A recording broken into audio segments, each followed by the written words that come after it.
A quiet day in Canada was interrupted by startling news. Hundreds of fully automatic military surplus firearms, prohibited in the nation, had been mistakenly allowed in. This blunder didn't just make headlines, but also sent shockwaves through the community and law enforcement agencies. The RCMP, always at the forefront of ensuring public safety, wasted no time. Upon the discovery, the Registrar of Firearms immediately halted the records of these 245 firearms, ensuring that there would be no further sale or transfer. But how did these dangerous weapons make their way into Canada in the first place? There lies the crux of the issue.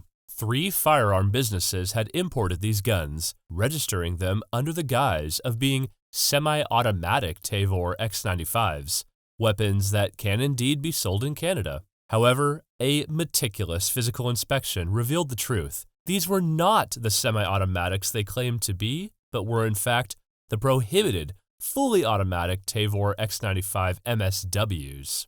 Rod Giltaca, representing the Canadian Coalition for Firearm Rights, expressed shock and concern. He had been informed by several individuals that the guns they purchased were semi-automatic, suggesting a possible conversion from their fully automatic form at some point. Giltaca emphasizes, nobody knew that it was converted. They just know they have a semi-automatic rifle. Under Canadian law, even a converted firearm remains prohibited, subject to being revoked. This means that even if unaware, those in possession of these guns were still violating the law. For those who received the revocation notice, the clock began ticking. A strict 30-day window was given, within which they must either hand the firearms over to the police or a firearm officer, dispose of them lawfully, or challenge the decision in provincial court. The origin of this grave misidentification can be traced back to an oversight during a technical inspection of the guns imported by firearm businesses.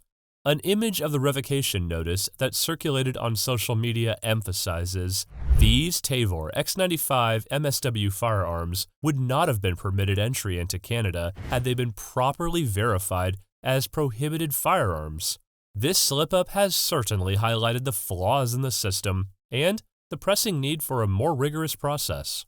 Canada's National Firearms Association has stepped in, urging recipients of the revocation notice to seek legal guidance.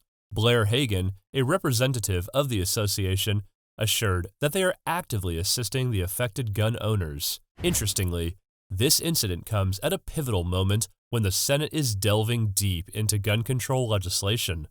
The proposed bill seeks to impose a ban on assault-style firearms based on a new technical definition. The government is also looking to enhance the classification system for guns before they enter the Canadian market, aiming for a more foolproof system.